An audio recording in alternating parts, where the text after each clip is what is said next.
Hello, everyone. Welcome to our Thursday, June 15th live craft class. Today we are doing Zodiac or Astrology Embroidery. We'll get started in just a couple minutes. We just want to give everybody time to get situated, sit down, grab their craft kit if you have one, grab the supplies that you need. Otherwise, you're welcome to just watch along and grab all the supplies that you need later. Watch this again whenever you have those supplies. I'm going to walk you through everything that you need to know.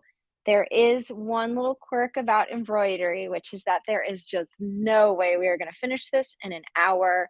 So we're going to talk through all of the steps. We're going to have some fun along the way, but this is definitely something you're going to want to finish in your own time at your own pace. So again, my name is Brittany Bly. I'm the founder of Pop Shop America. And we are doing astrology or zodiac embroidery today. So if you guys want to drop in the chat what your sign is, leave us a little note. We would love to hear what you guys are going to make. This is me. I am Brittany Bly. I'm the founder of Pop Shop America. And before we get started, I do want to tell you guys about something, which every Thursday for our live craft classes, we always have a coupon code on the website. This is only good for popshopamerica.com. So this isn't good for any of our third-party marketplaces. But if you see the kit that we're working with tonight or another kit, you can get it 15% off with this code right here, Craft with Brittany. It's only good for the days that we're doing these workshops. It'll be good today and then tomorrow morning, and then it goes away. But when we do next Thursday's workshop, those coupon codes will come back so you can snag any craft kit you like for 15% off, including the one that we are using tonight. And yeah, so that goes right into the steps that we have going on. So again, this is Astrology Zodiac Embroidery. We are going to spend the next few minutes together, but I can assure you that we will not be able to finish this. That's one thing that I love about embroidery.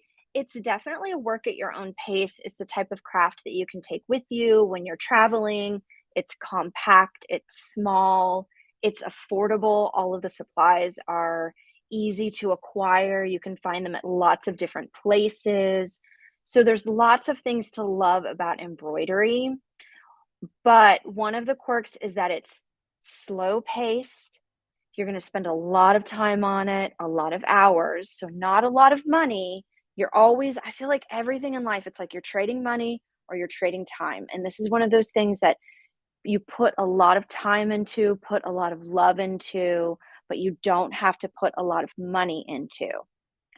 And then another quirk about it is that it's something that does take a little bit of practice. When I first started with embroidery, part of the issue that I ran into is that I would rush through my stitches, and that's something we don't want to do. The more time that you take with each individual stitch, the better that it's going to feel. Another thing that we always want to remember with these crafts is that finished is the enemy of perfect, or perfect is the enemy of finished. So just really try to finish any pieces that you're working on. Sometimes when you're halfway through it, you think to yourself, like, I hate the way that this looks. You're seeing your own hand in it. It has that handmade quality. But if you finish it, once you have that completed form, all of those little handmade qualities really start to feel beautiful. It starts to feel like the thing that makes it special. So this is especially true with embroidery. So just take your time, know that you're going to see your hand in it, know that you're going to improve over time. The more that you do embroidery, the better it's going to look. So just really have fun with it. Okay, so let me show you the kit that I'm working from, and I'll show you some other zodiac astrology embroidery kits that we carry, and then we'll go ahead and get started. So let me go ahead and pull up this QR code right here. Shazam! Okay, so this is where you can find the kit that I'm working from and all of these other kits that I'm going to talk about. So all you have to do, if you have any trouble when you use this link, because this is going to take us to the main shop, because we're talking about a few different kits, you can actually, when you see shop, you can actually scroll over to embroidery and look at everything from there. Or you can just put embroidery or cross stitch or astrology, zodiac in the search, and you can find a lot of the things that we're talking about today as well. So this is the kit that I'm working from. This is and you see, like, I've had it taped up at some point. So this is our zodiac astrology embroidery kit that we make in-house. This is the one that I'm going to be working from. I really love this kit because it's good for any sign. So if you want to make a piece for someone that you don't even know what their sign is, you don't have to worry about it. Get that kit. It has every single sign. It has 2 different patterns per sign. I'll show you that when we open up the kit. But we also have these. Now, this is a little bit different because this is a cross stitch kit. Ours is an embroidery kit, and that kind of leads me to our first little lesson, little mini lesson, which is what is the difference? So this comes up a lot because you see cross stitch kits all the time. They're super popular. Cross stitch is one particular type of stitch. So it's under the embroidery family. Embroidery is like the umbrella that encompasses lots of different types of stitches. This is one particular stitch. But when you're working with cross stitch exclusively, you're probably going to use a different type of fabric. So let's see if we can kind of see it in the image here. Yeah, you can totally see that you've got this like cool weave to it, and that's going to help you make those tiny little X's, that cross pattern for that cross stitch. So when you use a pattern with a very visible weave to it, you can really easily make those X's and keep your lines, keep everything nice and even. So it's a great way to make a beautiful cross stitch piece. You can see the weave of that as well. So we have this in every single sign, but I'm just showing you a couple right here. Okay, so cross stitch is one type of stitch. You can also cross stitch on other types of embroidery fabric, but you can do all kinds of other stitches as well. I'm going to show you a few different stitches. How do I have this? Let's see. Pile them all up. I'm going to show you probably 3 different stitches. We'll see how much time we have. I want to show you a few easy ones that are great for getting started, but in general, learning lots of different types of stitches is really helpful. The more different types of stitches that you're able to learn, the more dynamic your finished embroidery piece can become. So we'll just work on a couple today, but there are so many that you can try out. So let's go ahead and open up this kit so you can see everything that's inside. So right on top, the first thing I have is this stitch pattern. Now you're going to see me follow this throughout the next hour. Let me get really close. We also have this for free on the website. You can download this, keep this, print it out. You can actually like screenshot this right now while I have this nice and close. And so you can refer back to it later. This has a few of the most popular types of stitches. So I'm going to work from this as I'm stitching along with you guys. I have this 4-inch embroidery hoop. These come with a 3-inch embroidery hoop. Our Zodiac kit comes with a 4-inch embroidery hoop. It comes with 3 different colors. You're going to get something that's in the pink peach family. You're going to get something that's in the blue purpley kind of family, and you're going to get white. Now, the reason that you want these colors is when you see the patterns, those are colors that are going to work really well with these different patterns. You have 3 different embroidery needles. They're going to be 3 different sizes.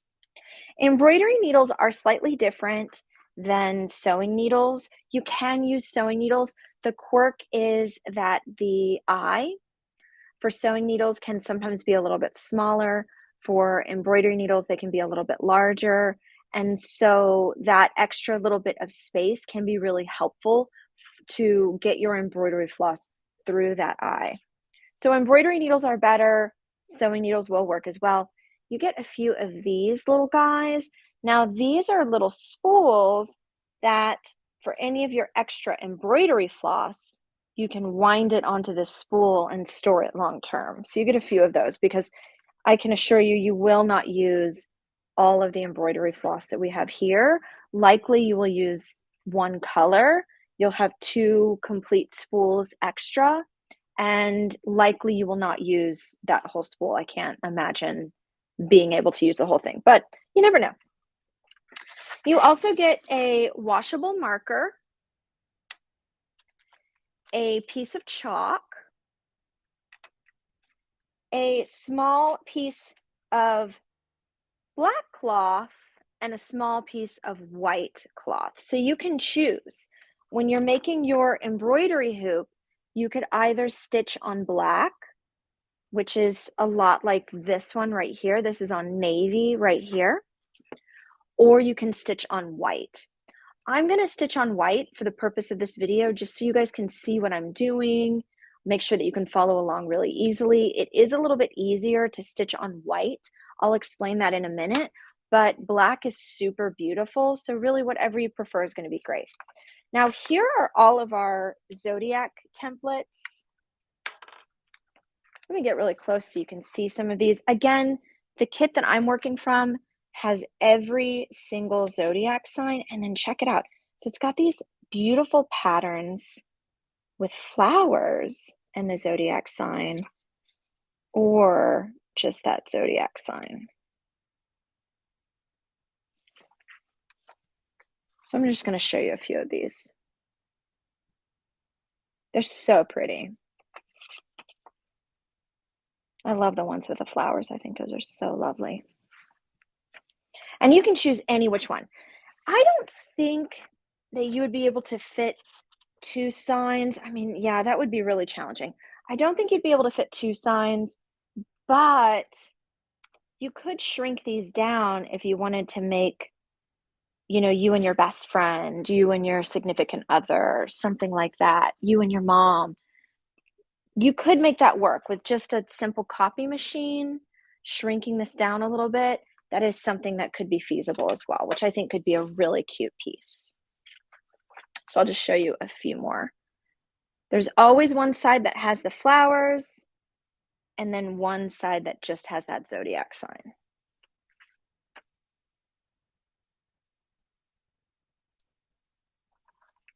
All right, now that's everything that's in the kit. So let's go ahead and get started.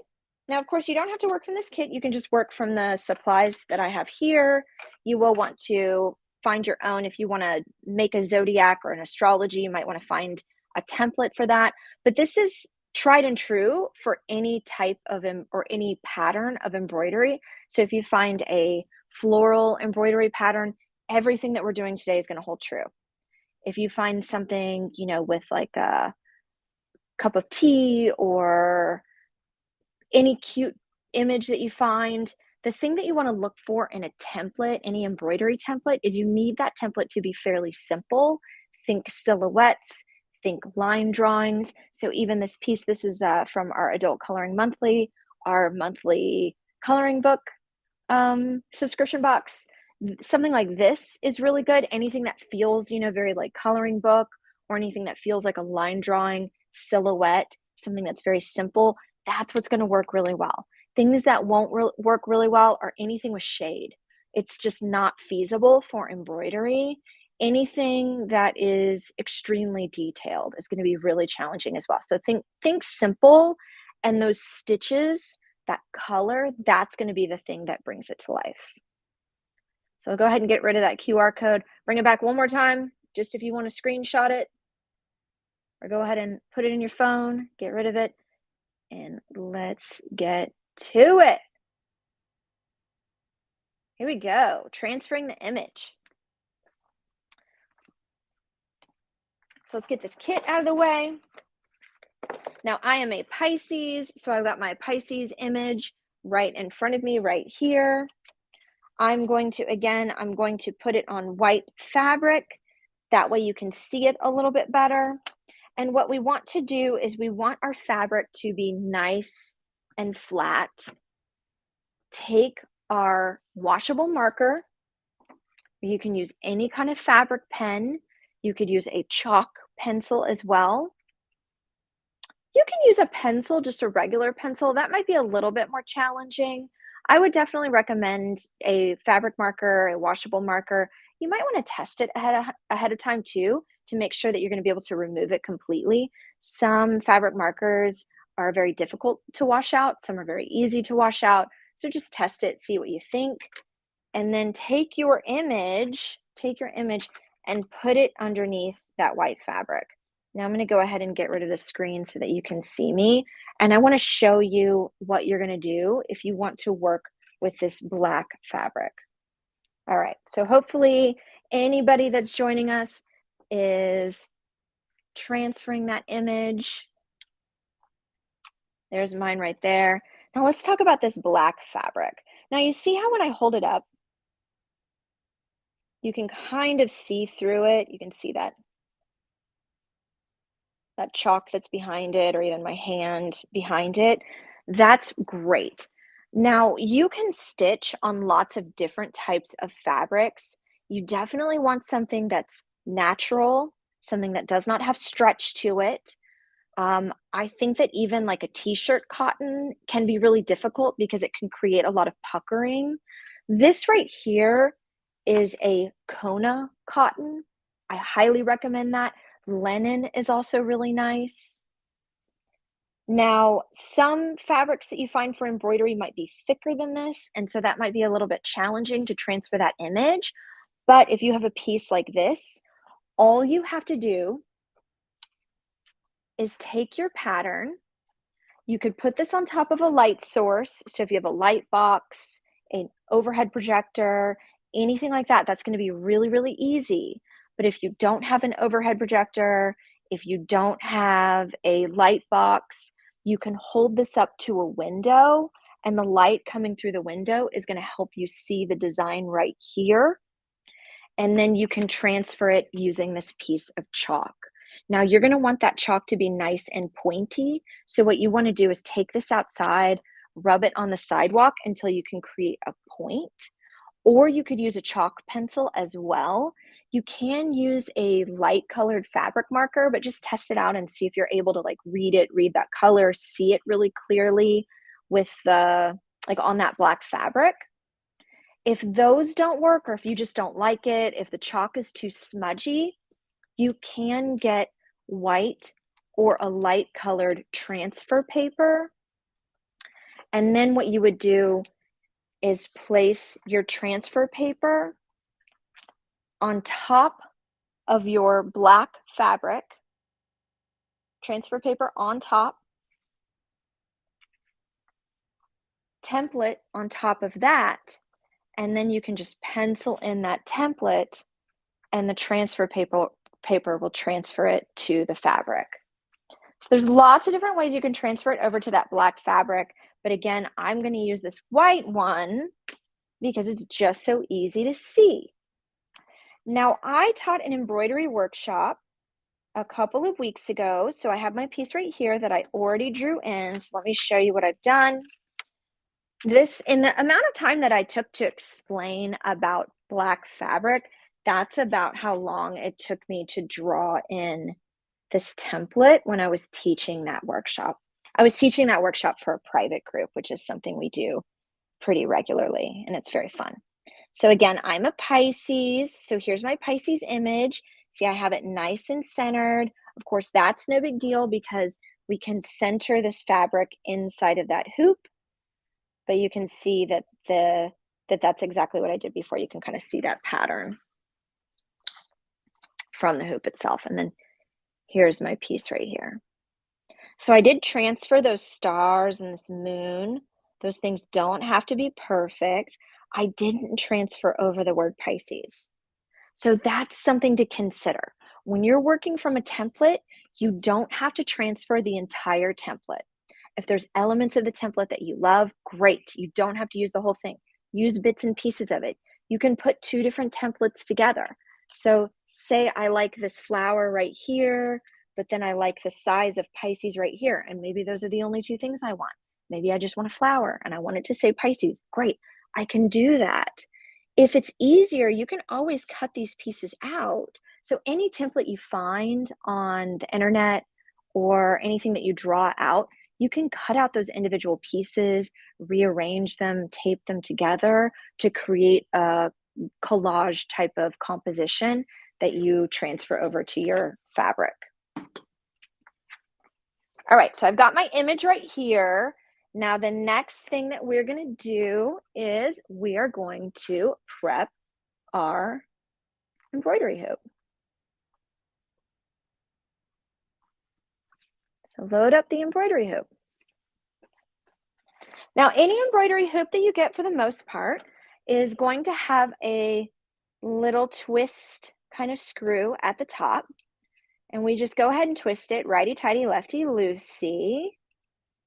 And then we remove the center piece, the center ring, from that outer ring.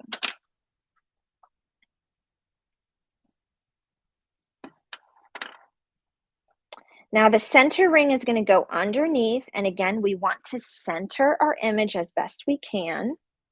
Make sure that you're monitoring your up-down, your north-south, and that your up is perfectly up, that your downside is perfectly down and not ajar, not slightly off-center.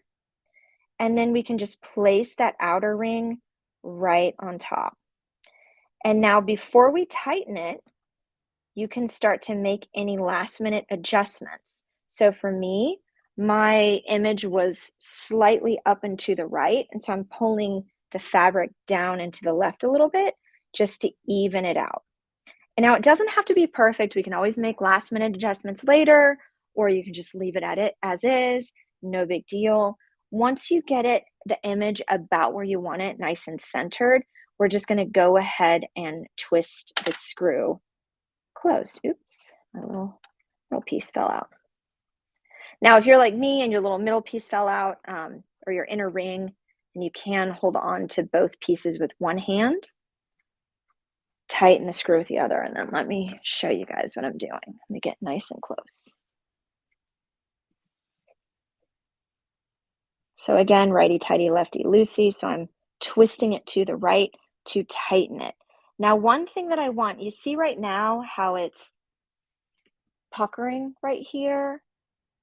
We always want it to be, the fabric to be nice and taut. So as you tighten it, you may want to just adjust that fabric ever so slightly. Remove any puckering or any spots that aren't perfectly even, and continue to tighten.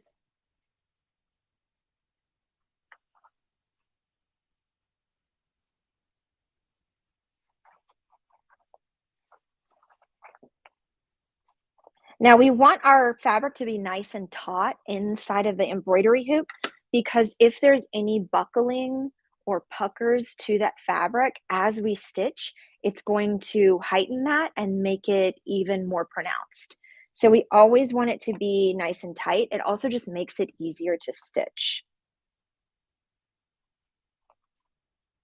And then it's totally normal, like if you have to undo it slightly to fix anything, that's what I had to do. And I had to pull the top a little bit more.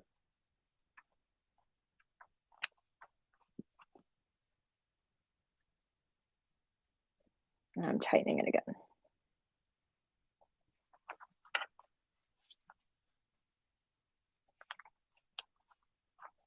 All right. Well, not perfect, but close enough.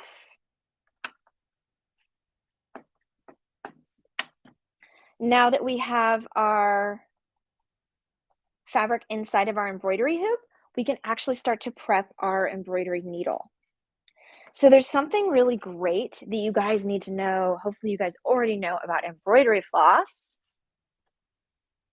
which is this embroidery floss right here. Most of the embroidery floss that you find, that you use, is actually made up of multiple strands. So let's just take a quick look.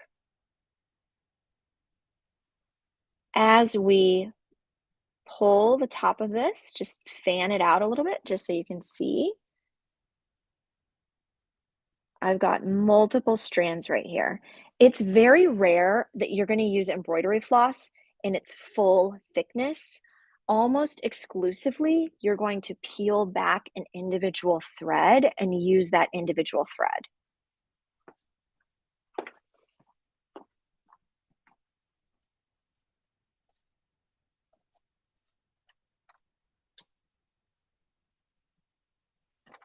So it looks like on my needle, what I loaded up were 2 individual threads, but you could do any amount. You could start with 1. That's actually the best to start with, in my opinion. But you could also start with 2, and that'll give you a little bit more coverage. It'll help your embroidery piece just move a little bit faster.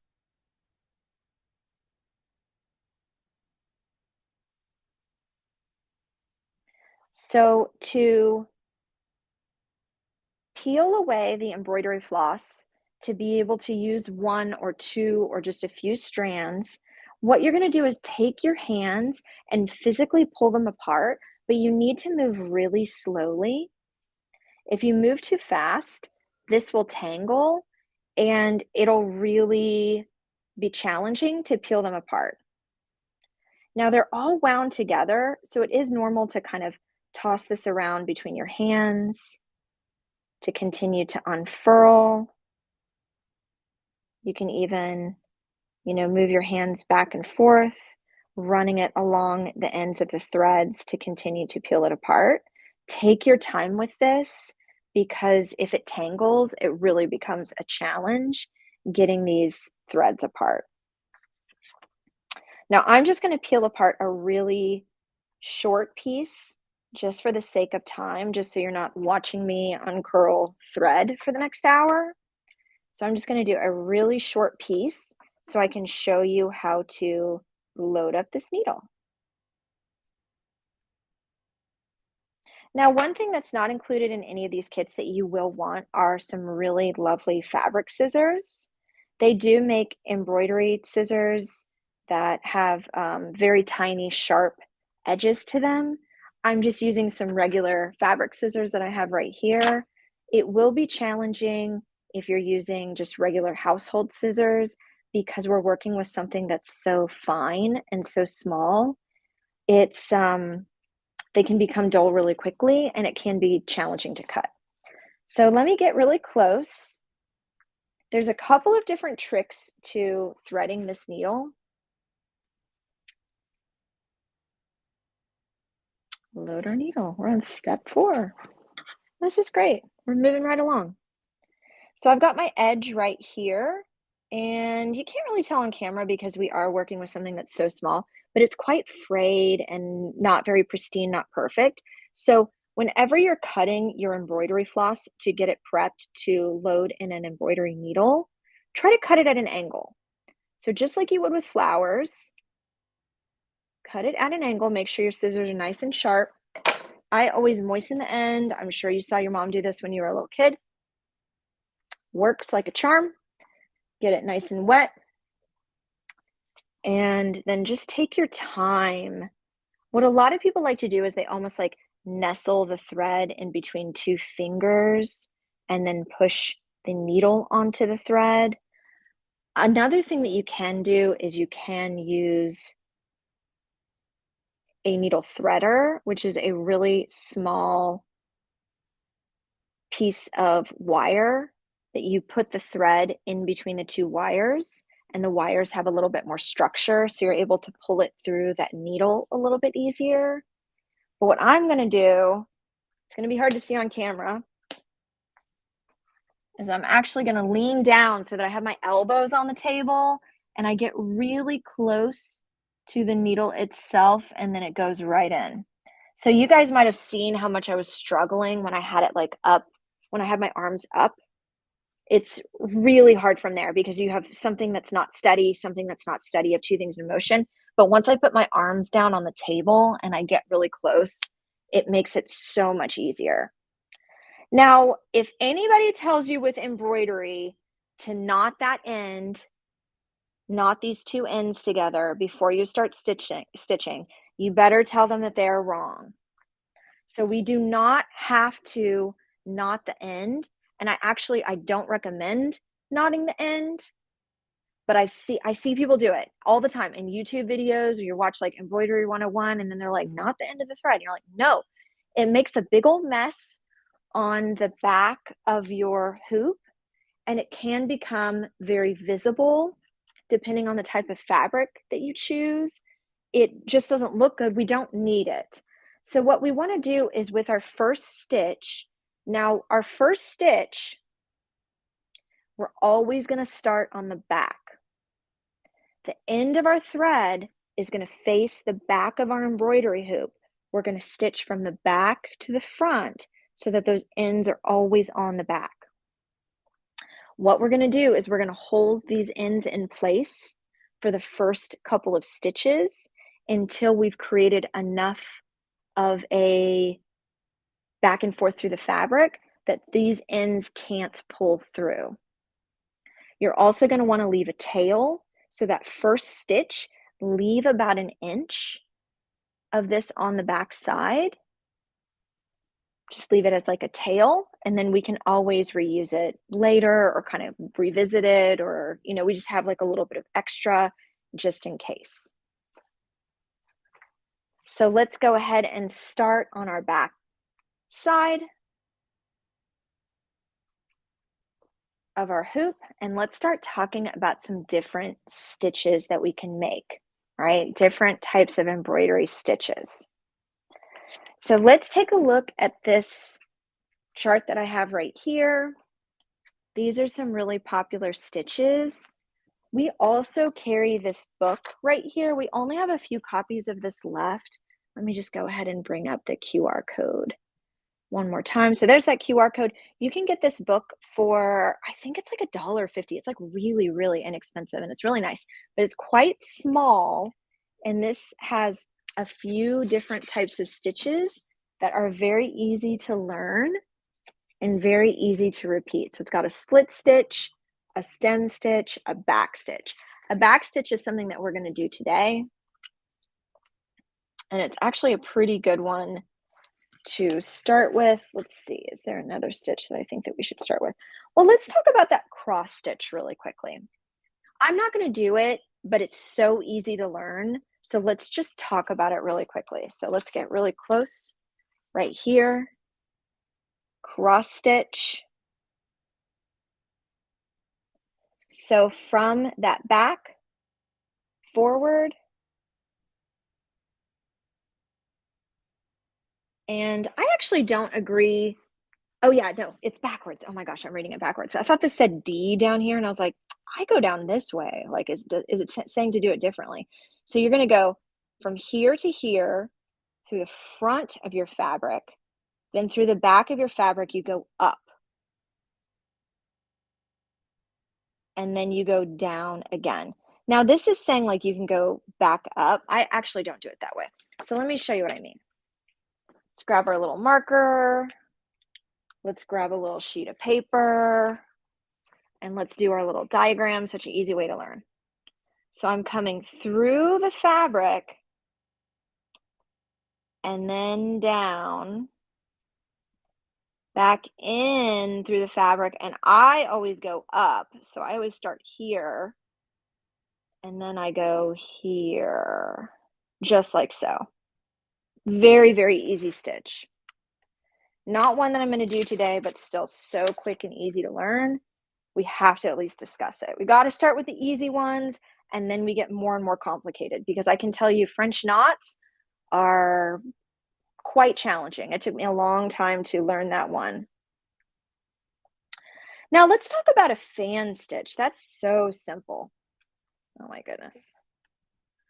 Y'all, okay, it's always something. Look what I've done. Look what I've done with my little needle and thread. Now, this isn't a problem that you would run into. This is only a problem because I was working on this piece a couple of weeks ago. This isn't like a brand new, fresh piece. So what I've done is I wrapped my thread incorrectly through the embroidery hoop. So see what I've done is I have to loop it back in there the correct way. Very silly. Again, only a quirk that you're going to run into if you are working on an embroidery piece. You take your hoop apart to show everyone like your embroidery hoop, and then you put it back together in a different way. So this is not a problem that you are going to encounter with your embroidery. All right, so I'm tightening it back up. Now let's talk about a fan stitch. This one is so simple, and this is actually the type of stitch that I'm using for this piece. But then after that, I want to show you a back stitch as well, because that is one that I use all the time for embroidery. This fan stitch, it's very simple. It's literally exactly as you would think that it is, where I'm coming up through the back, I'm stitching evenly through the length of my item. It can be shorter, it can be longer. And then I'm coming back through. It's actually really similar. Come to think of it, it's actually really similar to a satin stitch. Really, really similar to this. Now let me show you in my diagram, and then I'm going to get really close so you can see what I'm doing. So this is basically what I'm doing here. Going forward and across, then back through, forward and across. Now these are going to be extremely close together. They're not spread apart like this. I just want you guys to be able to see that pattern. Across and then back, across and then back and across. So it's almost like, maybe you guys have noticed, it's almost like 1/2 of a cross stitch, right? So it's actually quite similar to a satin stitch. It's actually pretty much the same thing.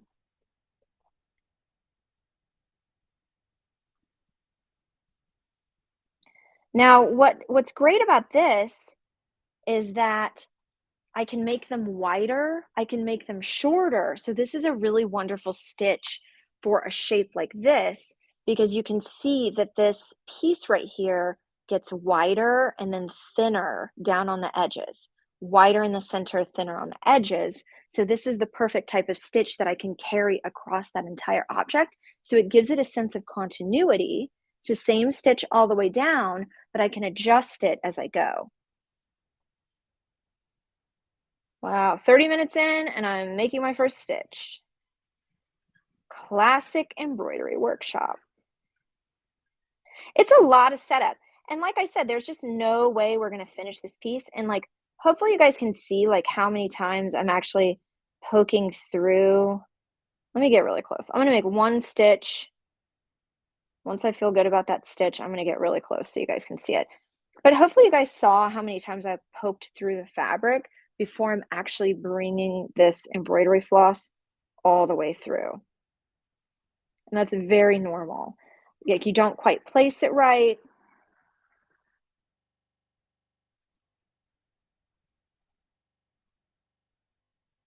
And then you just kind of have to figure it out from there. Now, just as I was saying how with my stitches,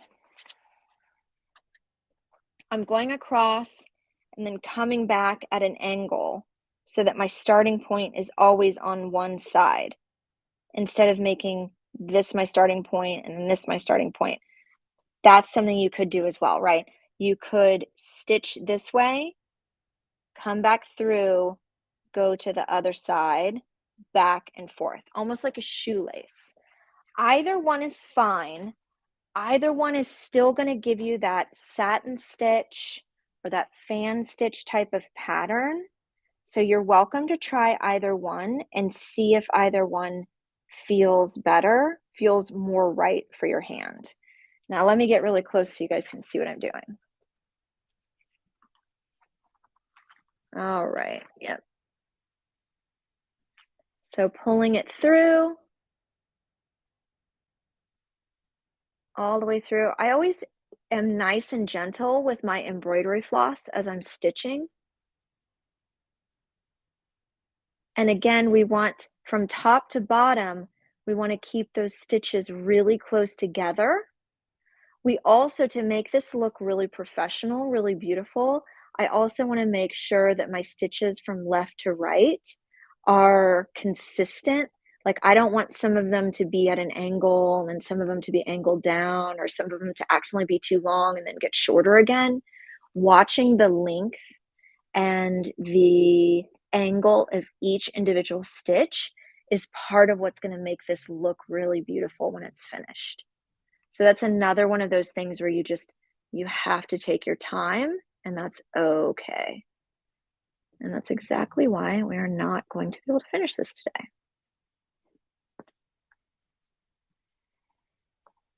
So I'm just going back and forth. Now let's talk about just some kind of fun stuff that's helpful to know. Like, what do I do right this, right? I think what happened is the tail got pulled through. Let me see. Yeah, you can see it like right there. See how that tail got pulled through? So what do we do when a mistake happens? It is no big deal at all. It happens to the best of us. All we have to do is go backwards through our stitch that we just made and undo what we did.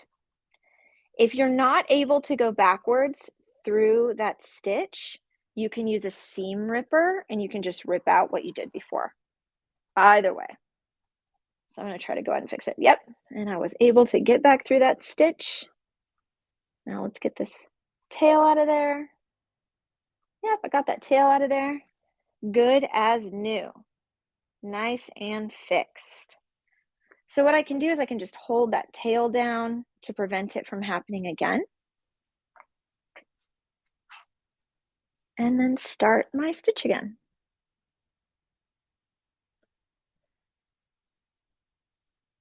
Now again, every stitch I make, it's totally normal to poke it through to see that the needle is not in the exact spot that you want it, and just go back and try again. And I'm just going back and forth, back and forth. So we're going to do this a few more times. I want to explain the stitch that I'm making one more time, just make sure that it makes really good sense, that it's something that you can repeat again later, and then I'm going to show you a back stitch.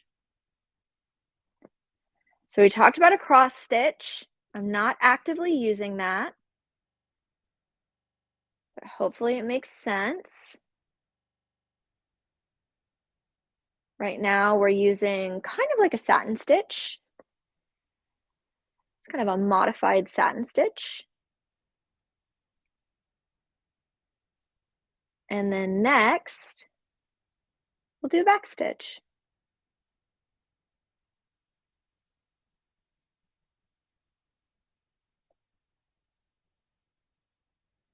And we'll talk about how to finish these pieces once you have gotten through all of your stitching that you want to do. Now, one thing you might notice with all of these is that this doesn't have a background. Creating that background, stitching that background is definitely the thing that is going to make a piece like this take so long. So if you're looking at other patterns, consider ones that are like this, that you're only stitching that foreground. That's going to be really, really helpful. So we're only stitching these pieces right here, but we don't have this like elaborate pattern that creates the background. That makes a big difference. All right, so it's really normal to, once you've been stitching for a while, to need to create a new piece, a new length of floss. We're just going to repeat that same pattern that we did before, where we're going to cut a new piece, uncurl, unfurl a couple of strands, load it up onto our needle, and begin to stitch again, leaving that tail open. But how do you know when it's time to quit stitching? Well, once you get to about 2 or 3 inches left on your embroidery floss, it's going to start to become really difficult, just the angle of creating that stitch and pulling it through. You just don't have enough room to really navigate to stitch as freely as you would like. So that's when you're going to want to start to think about ending this piece, starting a new piece when you have about 2 to 3 to 4 inches left right in here, depending on what's comfortable for you. Once you get to that point, what you're going to want to do is from the back, you're going to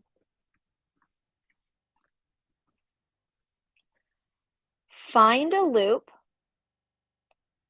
put your needle through that loop, which is going to create your first simple knot, And then while you have your embroidery floss about like this, you're going to want to create a second loop, putting that needle through here, pulling it nice and tight, and pushing that embroidery floss, that knot, all the way to the back of your embroidery hoop. And that's going to create a second small knot, and that should be enough knotting to hold everything into place. So step one is you're going to put your needle through one of the back side of the loops, excuse me, of the embroidery floss. Then as you have it through that floss, making its first knot, you're going to make a second knot with just that loose open floss that you have right here. Make sure that all those knots land near the base of the fabric and the embroidery hoop itself. And then you can just cut that floss, load up some new floss, start fresh. Now let's go ahead. I'm going to go ahead and open this up and move this over, give us a clean spot for my back stitch. So since I don't necessarily want to use a back stitch on this Pisces symbol that I'm making, so I'm just going to give some, get some like fresh fabric, and we'll go from there. You know what? I'm actually going to use a different color. Well, I'll use the same color, but I'll give myself a fresh piece. Okay, this one I'm not going to make super long because I really just want to show you guys a back stitch for demo purposes. Now, again, I am going to pull some strands away from our main piece of embroidery floss. You see how it all twists and curls together. It's really hard for it to not tangle. So I would recommend even going slower than this. But just for the sake of your time, I definitely want to respect your time. Time is the most precious gift we have, and I appreciate you spending this time with me. So I just want to make sure that I move as quickly as possible to value your time. All right. Again, just like Mom used to do, moisten the end of that thread, trim it at an angle, and then pull it through the eye of the needle, or rather push the needle down through the thread. Yep, and I gotta trim this.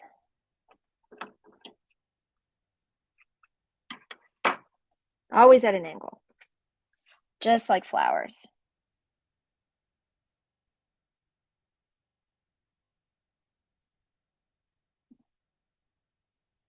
And again, if you are struggling like this, you can always use one of those little flossers. Just a little metal piece. You can find them at hobby supply stores or sewing stores. And it's just like a little metal kind of diamond shape. And then it'll have like a little plastic tab. And it's just a nice little threader. All right. So I've got my new piece loaded up, and let's do this on black just so you can see the way that this black looks. Just get a little variety.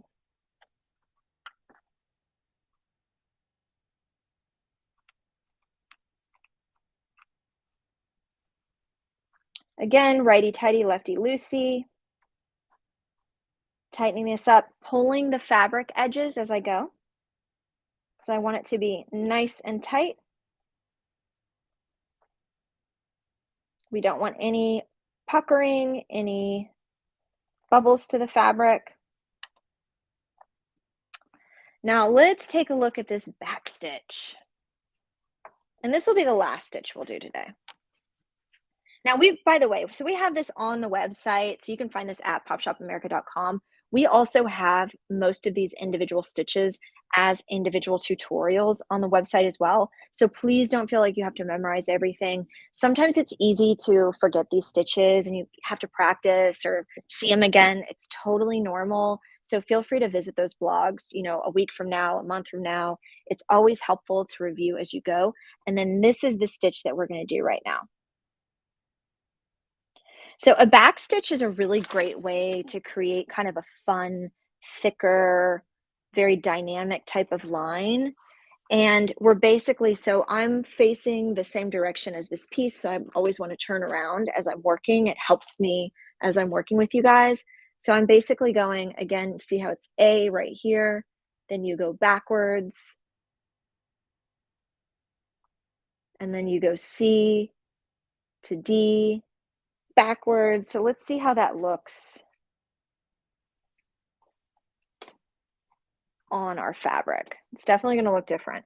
So whenever you're working like this, you guys might, if you're just like practicing stitches, practicing lines, you might want to draw out that line with a fabric pen so you can follow it along. It's a little bit easier than freehanding it. So I just created this pink line. It's quite faint. I can barely see it. So you definitely won't be able to see it later on. It won't get in the way of, the beauty that you're creating. But it's really helpful for me to be able to follow it along and keep everything nice and even. So again, I'm always going from the back to the front. Anytime we're starting a new stitch, we always work from the back to the front. Leave that tail about an inch or maybe slightly longer. So I've got my tail right here and I'm just going to hold this in place as I'm creating my first couple of stitches. Now I'm going backwards, right? It's confusing when you talk about it, but then once you do it, it feels so easy to follow, intuitive. It really makes sense once you actually create that stitch. So I have A and then B, and I'll get really close, you guys, so don't worry about that. Now I'm going forward and back. Now here's the quirk with a back stitch. Here's the thing you need to know.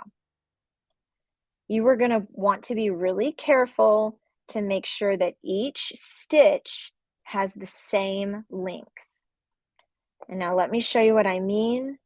So there's my C, and there's my D.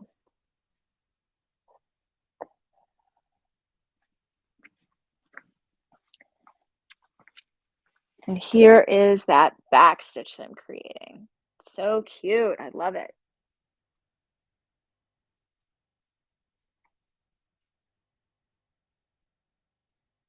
Now what I mean is that as I'm stitching, I want to make sure, so I don't want my next stitch to be up here, right? Can you see that? Let's see. I don't want it all the way up there. You see how this is so much longer, makes that stitch a really completely different size than this. Whereas this one and this one are very, very similar. So I want each stitch to be as even as it can be.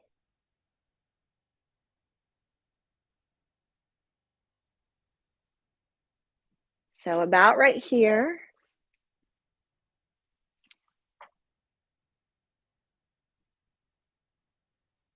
And that's going to be about the same length as these stitches underneath. I go back down, right above here, pull it through. Now that I have a few stitches, you see how I've let go of my tail? I don't even have to worry about that. Oh, I've made quite a mess of it though. So you see, if you end up with something like this is like I probably didn't pull it through all the way and didn't realize it. This is exactly what I was talking about, where this stuff like this happens all the time. Totally fixable. All we have to do is go backwards through our previous stitch. If we're not able to do that, it's totally okay. We can cut it with a seam ripper, which is a sewing tool. Let's see if I got it. I think I got it. Nope, I didn't get it. Only made it worse. Okay, so let's cut it, start fresh.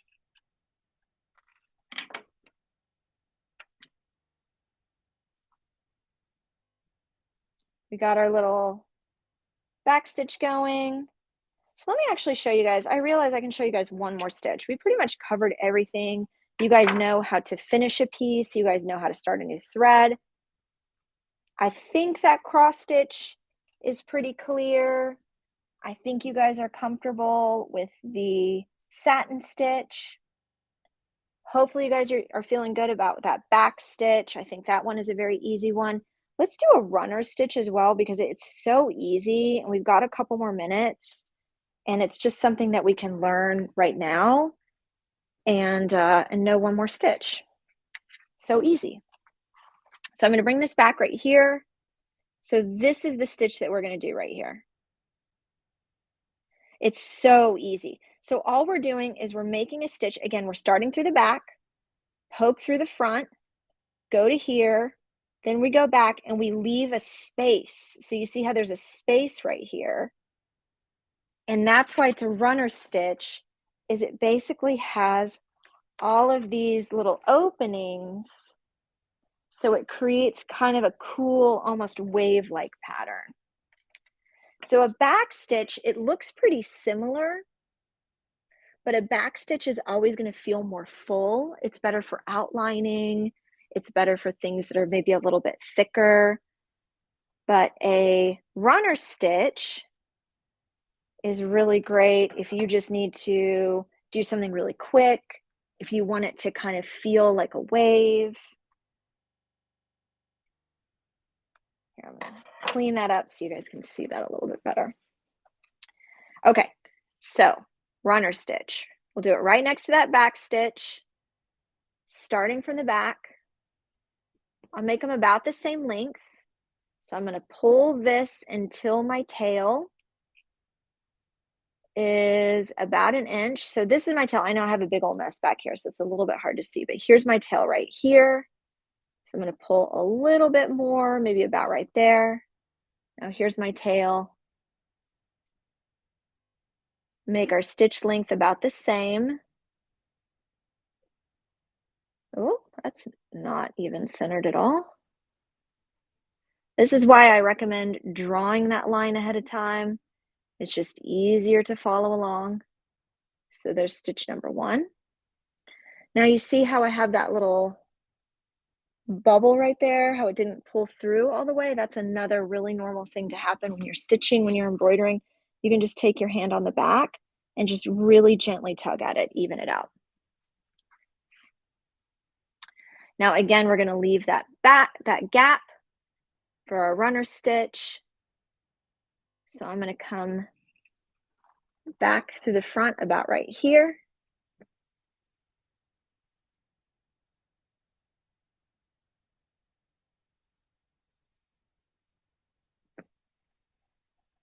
And pull it through. Slightly uneven, but that's okay. Last stitch. Now we are right at an hour, so we are just about to finish up. So I'll just check the chat really quickly, see if anyone has any questions, and I'm going to let you guys know about our upcoming calendar as well, and I'll give you guys that sale, that coupon one more time. So there we go. There's our runner stitch. All right, Zodiac Embroidery. Okay, so here is our website. This is where you can get any of these kits that I've showed you right here. Our Zodiac kit that I'm working from right here, as well as all of these cross stitch kits. Again, our Zodiac kit has all of the different Zodiac signs, all 12, and it has 2 different designs. These are individual for each individual sign. All right, checking the chat. It looks like we're good. Quiet bunch today. That's okay. That's always nice. And let me give you guys that sale, that coupon one more time. Here we go. So that code is Craft with Brittany. This is going to be, it's active right now. So if there's a kit that you like, a kit that you see, if you want to grab this kit, you can get it 15% off. This coupon code will go away. It's only good until tomorrow about midday. And really quickly, let me tell you about our upcoming events. Oh, next week. Okay, I'm so excited. Next week, June 22nd, we're gonna do macrame rainbow earrings. So we're gonna make earrings with thread and macrame cord that are gonna be cute little rainbows that we can wear. So fun. That's our newest kit. So you can get that online if you want to join us. Then June 29th, 7 p.m., we have Relax in Color. So every month we do an event for our Adult Coloring Monthly coloring book, our subscription box. And we pick different themes. So we talk about different drawing tutorials and shading and different materials that you can color with, all kinds of fun stuff. And June 29th, we are going to talk about summer doodles. So think snow cones, popsicles, swimming pools, flowers. All of it is going to be super easy. It's doodles. It's not like professional art drawing of swimming pools 101. No, this is fun stuff that you can do really easily. So that's June 29th. That's going to be really great. Then on June 30th, we do have a live shopping event. So if you want to see like all of our upcoming kits and new things that we have going on, we'll actually open up all of our kits so you can see the individual supplies. So that's a really fun one. July 1st, we're going to show you our craft camp for adults and craft camp for kids. So we'll show you those two. They're like mega kits that have like a whole bunch of craft supplies in them and like craft tutorials. And then we have like a whole workshop series that week. So we'll show you that on July 1st. And then we have a special event. So we're not going to have a workshop on July 6th because I will be out of town. So we're postponing it until July 9th. And July 9th, we're going to do poof pillows where we're going to knit with our arms. So it'll be really fun. Anyway, hopefully you can join us for that, and we will see you next week. Happy crafting. Have a great night.